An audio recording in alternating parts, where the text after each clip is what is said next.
which one would you choose? To see a ghost, or to not see a ghost, but know that it sees you? And then we traveled to Coffee County, Tennessee to take a look at the story of a local weirdo. Everyone in town knew this guy was nuts, but they had no idea how deeply his dark desires went until the police arrested him for cannibalism. Today on Dead Rabbit Radio.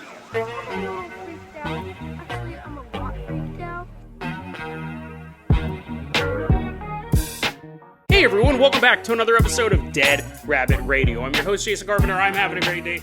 Hope you guys are having a great day too. We got a lot of stuff to cover, so we're going to go ahead and get started right away. First off, let's give a shout out to one of our Christmas live stream contributors. Christmas, I know it was like 6 months ago. I got a big list. I'm trying to get through all of this, but there's no rush because all these people are awesome. Right now, walking into Dead Rabbit Command is Creole Cosmopolitan. Yeah, come on. Give you a big round of applause as you're walking in. You're all sweaty. It's still this heat wave going on.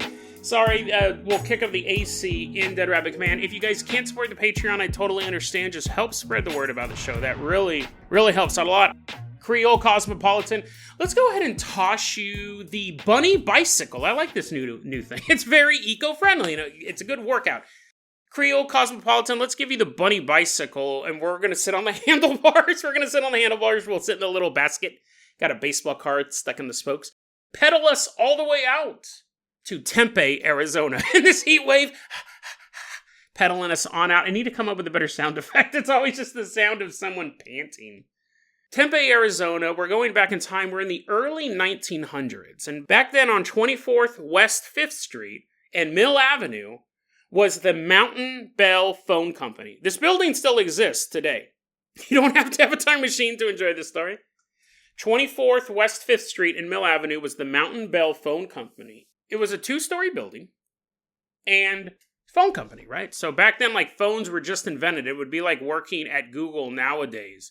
You're like, whoa, dude, this is so awesome. This is brand new technology. You're plugging stuff in and listening in on people's phone calls like you're the operator from Hee Haw. And I'm sure it was fair. I'm sure it was more professional than the Hee Haw lady. But the reason why we're at this building is because the story goes, this is how this legend starts. Do we know this young woman's name or any of the details? No. But back in the 1900s, when it was Mountain Bell Phone Company, a young woman reportedly killed herself. She took her life on the second floor of this building near one of the restrooms. Now, fast forward over time, it stops being the Mountain Bell Phone Company. The building changes hands and it becomes a retail shop called Trail. Now, when it's this retail store called Trail, now we're in the modern days. We're no longer in like sepia-toned cowboy hats and hee-haw operators. People have cell phones and people drive cars and stuff like that. We're in modern times. There's a retail store called Trail, and they only used the first story of the building. They had no use for the second floor, but you know, you're not going to just be like, I don't ever go up there, guys, knock it down. People reported hearing someone walking around upstairs. On this abandoned second floor, you'd hear footsteps. Now, there was still a staircase leading up there, and sometimes people would go up there. I'm surprised they didn't use it for some sort of storage area, and they may have put some stuff up there, because people did go up there from time to time to get stuff, but it doesn't say that they were up there every day, or it didn't say how often people are going up there, but you'd hear footsteps coming from up there. At times you knew there should be nobody up there. Then people would go up there occasionally, and they would see her ghost. They would see her ghost kind of wandering up and down the stairs. Which is terrifying, right? Because this is an old building. It's not like you can take the elevator. I don't even know how many staircases they have. Probably one. And you're walking up the stairs. Imagine, that's so creepy. Imagine walking up the stairs and getting a box or something like that. And then as you're walking down, you see a ghost walking up the stairs. I mean, like, where are you going to go? You can run around in the second story, but that's where she's going. You're trapped. You can't go down the stairs because there's a ghost there.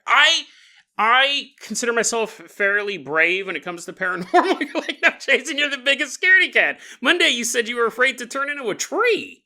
Well, That's spooky. But if I was walking down a hall, what would I do if I was walking down a hallway? Because I've seen shadow people and demonically possessed people and all that stuff. If I was walking down a hallway and I saw, okay, that's how I would turn around. I would probably observe it for a while and then I'd get out of there. I don't think I would try walking past the ghost. Maybe if it's a sexy ghost, I might like walk up to it and start hitting it up. Hey, what's up? Where you been? But even in those cases, I probably would run away because it's super spooky. It's a ghost, right? It's spooky. So, full body apparition, walking up the stairs. You're trying to walk down the stairs. You are now trying to figure out a way. You're looking for a fire escape to get out. And then imagine if someone sent you to go upstairs and you open the door and you saw her at the top of the stairs walking. I'd be like, dude, I will go get whatever you want up there, but we're going to have to wait a while because I'm pretty sure I just saw a ghost at the top of the stairs. She might turn me into a tree.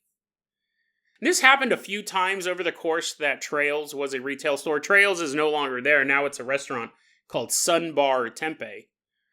You'd have this staircase, and you would be walking up the stairs or walking down the stairs, and you'd see her also walking the stairs. But there are also times, that's creepy enough, right? Because that's affecting you. This is where I get to, would you rather see a ghost or know a ghost is watching you? A couple times people were upstairs getting stuff, doing whatever they needed to do up there, and when they were coming back down the stairs, they saw the ghost of this woman standing at the bottom of the stairs, staring at the door that leads into the first floor. Just staring at it. And this happened so many times, and this was reported so many times, they just boarded up the door leading to the second floor and then completely covered it up. Apparently, it was just a wall at a certain point, because you would have, that's terrifying to me. Like, as I'm recording this, I have all these doors around me. I'm recording this, and imagine that there's a ghost in my bedroom staring at me, but I can't see it. Like, what is really creepier? If I turn and my bedroom door is open and I can see a ghost standing there. It's a sexy ghost, and I'll be there in a second, honey. Or to know that it's trying to get to me, but it can't. It's just like waiting and watching. Imagine if behind a closed door near you, there's a ghost, like can hear your voice as you're talking, and it's waiting to get to you. Like it's observing you. And this was so unsettling. Before, the ghost just walking up and down the stairs, they're like, Larry, you still got to go there and get the new stock. Got to go up there and get those boxes. But when the ghost was just staring at the door downstairs, like plotting or planning or waiting, who knows? See, that's the thing. You don't know they boarded it up. Now, I didn't actually visit it in person, but I did look up Sunbar Tempe online. I went to Google Earth to kind of take a look at it. It doesn't look like it has a second story anymore. It actually looks like it's a one-story building, but that's the same address. So, this building was built in the 1900s, and now it's like a hip dining spot in Tempe, Arizona. I don't think they wanted to have a big rectangular building that's the color beige. So they may have actually eventually torn it down. But one thing we've learned over the course of this show is that just because you tear down a location doesn't mean the ghost goes away. There's tons of reports of mansions being burned down. We've done stories where a second floor of a building, it was like a college, I think it was the third floor of a dormitory, was knocked down, and people can still hear the ghosts, but it's like 10 feet in the air, like above the roof of the ceiling. If you're on the roof, you can hear the voices coming from above you somewhere. Just because the building is destroyed doesn't mean the phenomenon's gone. However, I did not see any online ghost reports about Sunbar Tempe. But if you're in the Tempe area, we got listeners all over the world, and I'm always so grateful for that. You guys are amazing. And if you do happen to be in the Tempe area, go to this was a stealth ad. This whole thing was leading up to Sunbar Tempe, the hippinest, hoppinest place in Tempe, Arizona. If you want to be like me, Dead Rabbit, hop on over to Sunbar Tempe and order the new drink. Order the Possessed to Gobble It. It's all smoky and stuff. You'll drink it, and it's so strong, you'll wish you were dead. Sunbar Tempe in Tempe, Arizona. Dead Rabbit, I've never been there. Their food may suck. I don't know. Maybe it's the best place to go. But anyways, go there and see if there's ghosts. That's what I do when I go to places. I go, hey, is this place haunted? I do it all the time. And people with me are like, oh my God, because they know I'm going to bring it up. And people are constantly like, yeah, there's a Thai house restaurant called Thai House here in Hood River, haunted. There's like a little girl upstairs Because it used to be a house. Then they turned it into a restaurant. Andrew's Pizza downtown. I have a bunch of friends who work there. Haunted. They named the ghost Tabitha. It used to be a dance studio, which we know, again, in the world of paranormal, very, very common. Very, very common to have theaters and dance studios and places of the arts to be haunted. I actually want to start doing some on-the-ground ghost hunting with my friend Molly in town again. It's been years since I've done on-the-town ghost hunting, but that should be fun. We'll talk more about that when I'm actually doing that. But yeah, I ask when places are haunted, hey, is this place haunted? So yeah, I do that. I mean, even if I don't know anyone who works there, like as they're bringing me my check, I'm like, hey, is this place haunted? It doesn't hurt to ask. They've already served you your food. They can't spit in it. But yeah, so if you happen to be in the Tempe area, check out Sunbar Tempe and ask, hey, is this place haunted? And then your waitress is like, no, of course not. And then you tip her, and then she walks away. She walks up a set of invisible stairs, and then your real waitress shows up. She's like, where's my money? And you're like, no! Sunbar Tempe, the only place where a ghost will steal your tips. Creole Cosmopolitan, let's go ahead and toss you the keys to the Carpenter Copter. We're leaving behind Sunbar Tempe. We have full bellies from their delicious meal, be it breakfast, lunch, or dinner. Sunbar Tempe, the only restaurant you should ever go to. Fly us out of here. We're headed all the way out to Coffee County, Tennessee. Don't actually go there for breakfast. I don't know when the place is open. You're like, what? Jason told me you guys served breakfast. They're like, what? What are all of these people coming here all of a sudden? I traveled from around the world. I'm from El Salvador just to eat some steak and eggs. We're headed out to Coffee County, Tennessee. We're headed back to the year 2014. It's June 6th, 2014, and there's a liquor store in town, and waiting for a ride is Lisa Marie Heider. She's 36 years old, and she's a mother of 6. Her life has not been easy. Things have been really hard. She struggled with alcoholism for a long time. And that is not only a debilitating mental strain, but a debilitating physical strain. And she's having all of these emotional problems and alcohol problems, and like what often happens in the world of alcoholics, is that the family loves you and they will always love you, but at a certain point, they gotta back off. They gotta say, listen, I love you and I'll always be here for you, but I won't be here for you. This is just too much of a strain on us. And that's what's kind of going on in her life. She's married to a man named Charles, and she'd been married to him for 6 years.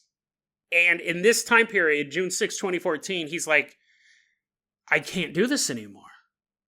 Like, I can't be a part of an alcoholic's life. And to make things worse, she worked at a liquor store, which that just sounds like the worst combination. And recently, she had been told by her doctors that she had ovarian cancer. So she has ovarian cancer. She has 6 kids to take care of. She's recently gotten divorced, a marriage that lasted for 6 years. And she refuses treatment. She tells the doctors, I don't want to do any of the chemo. I don't want to do any of the treatment. And the doctors say, listen, you got 6 months to live. Like, that's our estimate. They sometimes they're wrong, right? Sometimes they're wrong. It's not like they actually can see a expiration date on you. It's kind of a guess. Some people live way past that. In her case, though, the doctors do say you have 6 months to live if you're going to refuse treatment. And, they understand why people don't do the treatment, because it can be very taxing on the body. And she's making her peace with this, right? And even though her and Charles are divorced, Charles said, I still helped her out. Because he loved her, right? They still loved each other, but they just couldn't be together. Charles couldn't do it anymore. And I understand that. I think most of us can understand that.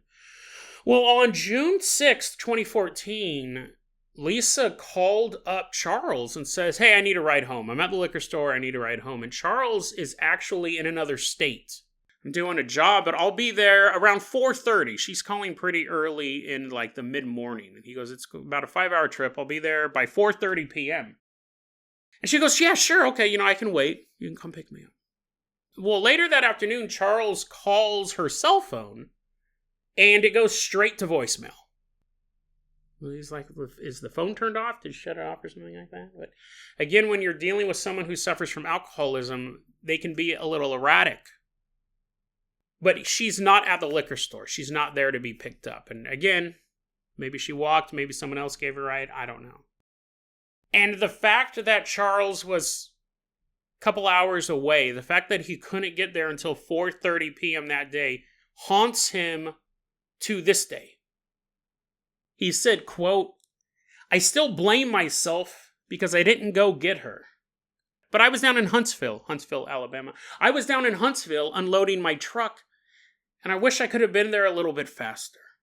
Usually I rescue her every time something goes wrong." Let's take a look at another resident of Coffee County, Tennessee. A man everyone knew in town as a big old weirdo. This wasn't one of those, oh, he was a nice, quiet guy and never suspected it. This is one of those, oh yeah, that makes sense. This seems like the type of guy who would do something like this. This man's name is Gregory Hale. Back in 2014, he's 37 years old. He's living with his parents. His parents they were both retired. They owned this house, and Gregory Hale lived with them. Had a girlfriend, had a kid, and had very, very bizarre hobbies, to put it lightly. He worked at a local meat plant, a local meat packing plant. So he's like sitting there and there's like meat coming down a conveyor belt and he's like stamping it and wrapping it up and touching it and rubbing it all over his skin. And they're like, "Gregory, you're not even supposed to be in this part. You're in human resources. Why are you in the meat assembly line?" He worked at this meat packing plant and everyone there knew he was a total freak. Everyone there thought this guy was a weirdo. He would smuggle, just from the way that he talked, just from the way that he looked. He's one of those guys that has a large collection of knives. He would take Facebook photos of him, like, dressed in all black with a red tie and a bone sword. And then he had the same outfit. He's, like, wearing, like, New Balance shoes and black jeans and a black shirt. And then a Slipknot mask. And he's holding this bone sword. He's standing in front of, like, a garage. Like, not a cool, spooky garage from Dead by Daylight. Like, your grandma's garage. Like, the garage on a house. Just like a normal tract house. It's lame, right? He did all this stuff. He would post stuff on Facebook saying, "I like to hug the people I hate, so I know how big to dig the hole in my backyard." You know, like, what's so funny is that I've seen stuff like that 100 times. From 100 tryhards, right? People trying to be like all goth and edgy and stuff like that. I will say that this guy does turn out to be the real deal. Even though I'm kind of rolling my eyes at, whoa, look how edgy that is, man. He actually does. The reason why we're talking about it on a true crime podcast is because he does walk the walk. He'd post jokes like, if you ate a vegetarian, would they taste... This is actually kind of funny. I've been trying to read it without laughing. He goes, if you ate a vegetarian, would they taste like soy meat, like Impossible Burgers? Okay, that's kind of that's kind of funny, right? I would have given that a little thumbs up or laughing emoji. But he would talk about stuff like that. And he'd post pictures of Richard Ramirez, the Night Stalker, with captions that said, "Wish I could have met you." And the biggest crime there is that he spelt U with just the letter U, right? I don't think Richard Ramirez was into emoji talk. But anyways, wish I could have met you. He talked a lot about Richard Ramirez, the Night Stalker, serial killer back in the 70s? California, late 70s? He would often get caught stealing from the meatpacking plant. Now, you can imagine some people are like, "Oh, dude, I really need to eat today. I'm going to take home this pound of prime rib." You probably get fired for that. He was stealing bones and eyeballs. And I'm sure that the manager was kind of like, well, it's not like we're going to use those anyways. That's Oscar Mayer plant down the road. That's how they make their hot dogs. But here, what am I going to do with an animal bone or an eyeball? So sure, if this guy wants to take home a bag of eyeballs each day, I mean, it's weird, right? They knew it was weird, but I don't think they were really punishing him. But he does get fired. Eventually, the manager does get tired of this dude's antics, but not for stealing animal waste. Not for posting bizarre stuff on Facebook. Not for worshiping Richard Ramirez. Worse! Everyone knew about all that stuff, and he's still going to get fired. One day, this is a fireable offense. And maybe in America, you could have probably... Well, this was in America. You probably could have had a civil rights lawsuit over this for the First Amendment. One day the boss walked in to work, and there is Gregory Hale with animal guts performing a satanic ceremony at work. And the boss is like, nope, I'm done. If the ACLU wants to take this to the lawsuit, I'm willing to fight that battle. I'm not going to allow you to try to summon the Dark Lord at work using all this blood and animal guts that happen to be laying around. You're fired. You are no longer working here. Now, you can imagine, like, this must have been his dream job, right? This dude loves serial killing, and he's in a place like his Willy Wonka chocolate factory. He walks in, there's blood everywhere. He's like dancing on a pile of eyeballs. He's juggling them. He has a cane made out of a bone. This would be awesome for a sicko. There's a bunch of people listening to this at a meatpacking plant right now. They're like, shut it off. He just insulted our entire profession. They're throwing blood at the Bluetooth speaker. Gregory Hale is fired from the meatpacking plant. And you know what? He's just kind of gliding through life anyways, right? Well, on June 6th, 2014, Gregory Hale pulls up outside of a liquor store in Coffee County, Tennessee, and sees Lisa Marie standing there. And they chat for a while, and she talks about waiting for a ride, and he goes, hey, you know what? I can give you a ride home. Not a problem. She's like, you sure? He's like, yeah, hop in. Take you on out there. June 9th, 2014. So 3 days later. And just to show, okay, so she has now disappeared. And it doesn't really say in the article that there's a big manhunt for her. She was supposed to be picked up on June 6th. It's 3 days later. She's disappeared. And this is one of the problems with someone who has like drug and alcohol problems, right? Is because they act in erratic ways. When they go missing for a couple days, it's not the same thing as if you went missing. Like, let's say you have like a good attendance at work, you're always there on your Monday starting your shift at the meatpacking plant, you're like, oh, I want to get the freshest eyeballs. I got to get there nice and early. When you go missing, when I go missing, I have like really good attendance, right? And so when I stop showing up to work, I get a phone call. Like, where are you? The search for me would start almost immediately. But, you know, when you have someone who's suffering from, she probably has just not shown up to work and things like that. And they may have been looking for her, but we don't know about that. And the reason why that's important is because there's a chance that Gregory could have gotten away with this. Because it was completely random that he drove up to that liquor store. And random crimes are very, very hard to solve. I'm not saying that he never would have got caught, but it's possible. But on June 9th, 2014, now we're near the town of Manchester, Tennessee, Gregory Hale is chatting with his neighbor. And he's like, hey, yeah, what's going on? How's everything going? And they're like, oh, things are going good with me, Gregory. Have you found a new job yet? And he's like, no, apparently I went to the bank hoping it was a blood bank. I put in my application. It was a regular bank. What do you expect me to do there? And the neighbor's like, dude, I'm your Facebook friend. I know what you post. Maybe you should just try getting a normal job and posting minions on your Facebook page instead of love poems to serial killers. Anyways, Gregory Hale's talking to his neighbor, and Gregory goes, hey, you know what? I was wondering if you could help me with something. And the neighbor's like, yeah, sure. You know, what do you need? And Gregory Hale goes, could you help me dispose of a body? And at first, the neighbor thinks that he's joking, right? People say stuff like that all the time. But the neighbor starts to realize that, oh, Gregory's not joking. Like, he's actually asking me if I can help him dispose of a body. He contacts the police. It's so funny because if you think about people who would say that to you in your life, hey, you want to help me dispose of a body? A lot of times you would think it was a joke. But this guy knew Gregory's reputation and knew this guy wasn't joking. He was being dead serious. He called the police. The police show up at Gregory's location. And again, I don't even know if they know Lisa Marie's missing at this point. They may have. It's been 3 days, but who knows? They show up at Gregory's house, and they find the dismembered remains of Lisa Marie. And she was chopped up in such a way that there were 2 plastic buckets full of different parts of her, and her torso was on a burn pile.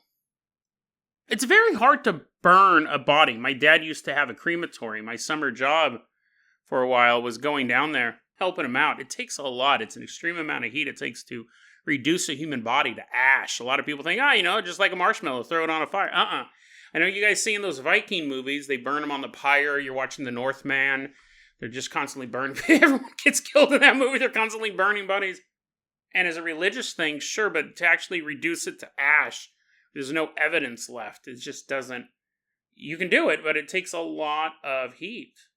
Now, when the police show up, like they find this stuff before they're even talking to Gregory. They show on the property and they see these 2 buckets of human remains. They're just kind of like sitting out. And this torso on the burn pile, and then they go into the house, and Gregory is taking a nap. He was completely unconcerned that he asked his neighbor if he could help him bury a body. He's like, oh, well, guess he doesn't want to help me bury a body. That made me sleepy. And it is after the police wake him up from his nappy time, he confesses that he killed Lisa Marie. And he fully reveals to the officers that not only did he kill Lisa Marie, not only did he dismember her, but he ate parts of her as well. Now, he says that during this whole time, the kidnapping, the murder, the cannibalism, there was a satanic ritual performed. And there's no details in any of the articles of what the ritual was. I have a feeling this guy was a YouTube Satanist. So he's one of those guys that just watches a couple YouTube videos and think he knows all of the esoteric knowledge out there that involves Satan worshiping and Lucifer and the dark ones. I don't think he really knew what he was doing. He probably just painted. I don't know why I keep painting. I'm painting this guy as a try-hard loser, and he is. I'm not saying that he's exceptional because he murdered someone. He's not. He's a monster, but there's a lot of tryhards out there in the world of Satanism. And really in every religion, but they kind of stick out in Satanism because they're just doing the tryhard type of stuff. Dressing in all black clothes they got at Kmart and holding a bone sword they bought online, and somehow that's supposed to make them these edgy people. So I don't know if this guy actually performed a ritual that was written down in the dark grimoires from the 1500s, or if he just saw something on YouTube and thought, that looks cool, and painted a pentagram. Again, it doesn't really matter. He did murder and eat a woman. And, he was so... There's a classification the FBI uses for serial killers. Now, this guy's only killed one person, but he probably would have killed more had he been a little smarter. They have an organized killer, which would be someone like Ted Bundy, who plans everything out.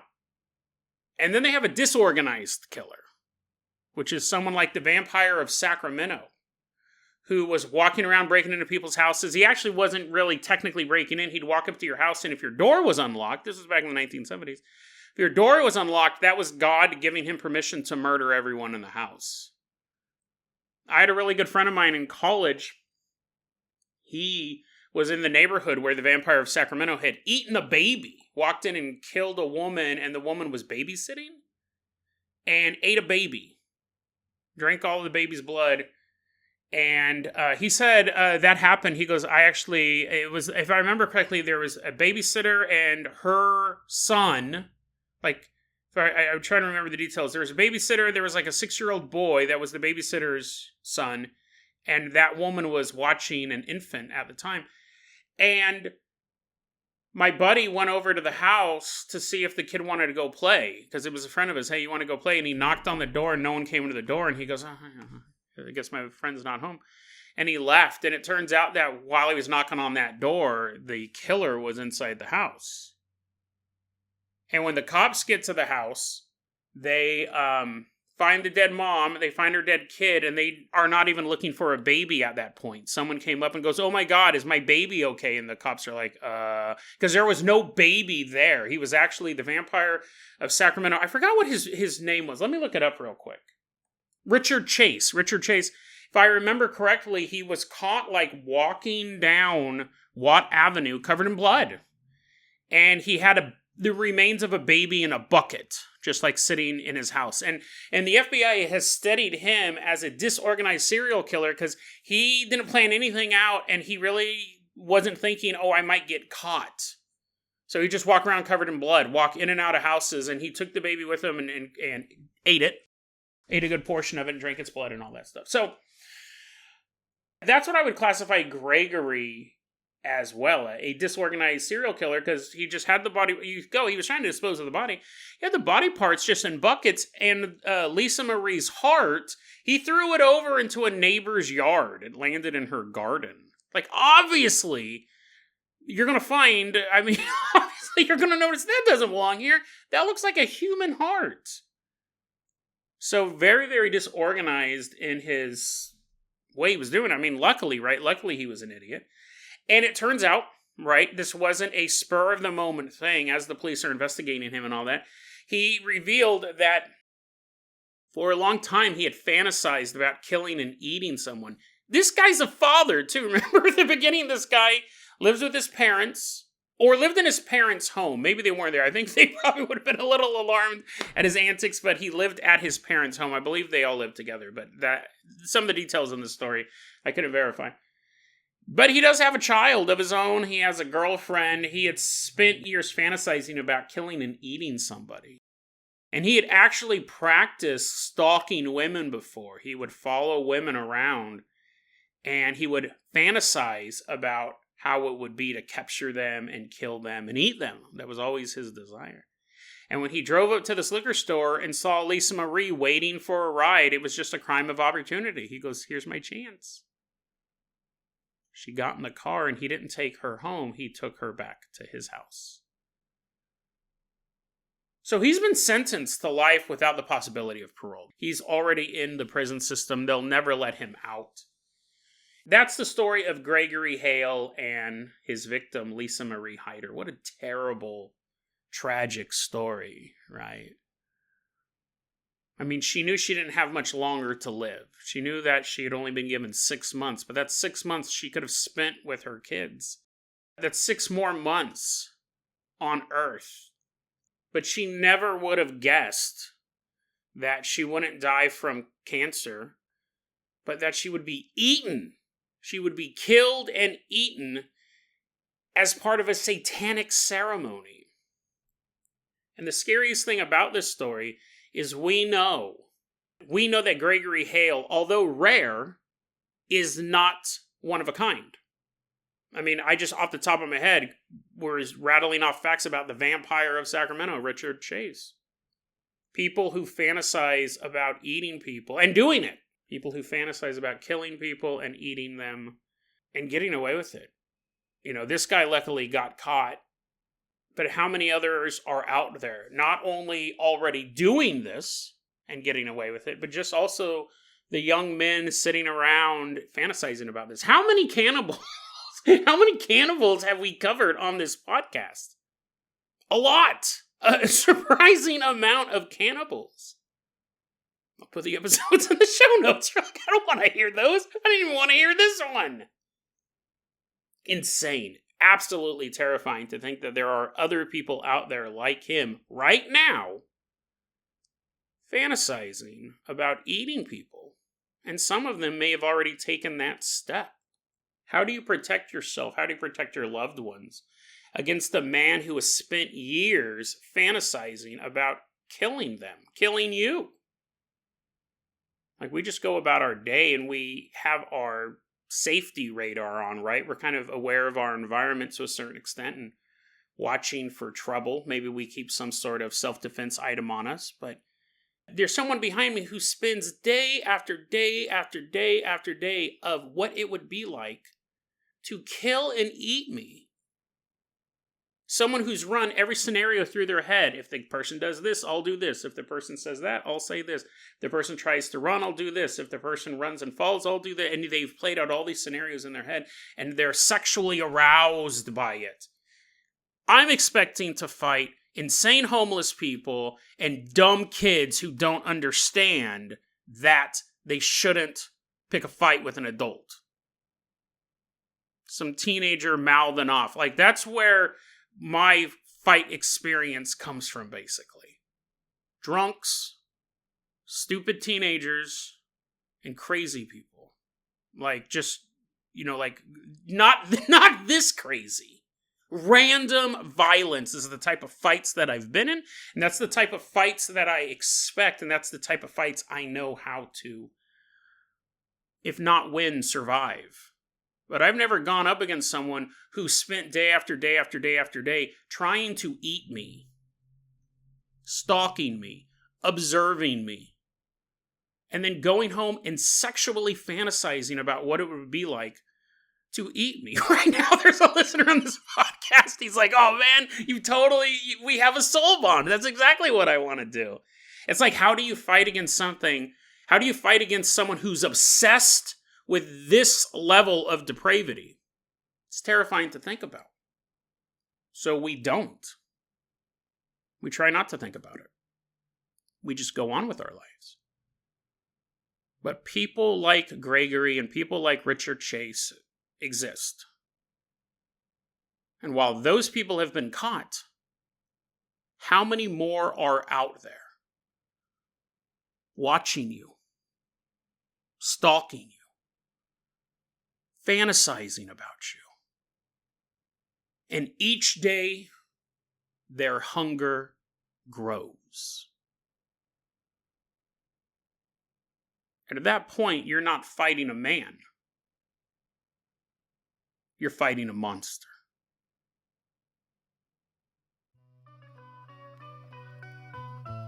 deadrabbitradio@gmail.com is going to be our email address. You can also hit us up at facebook.com/deadrabbitradio. TikTok is at deadrabbitradio. Dead Rabbit Radio is the daily paranormal, conspiracy, and true crime podcast. You don't have to listen to it every day, but I'm glad you listened to it today. Have a great one, guys.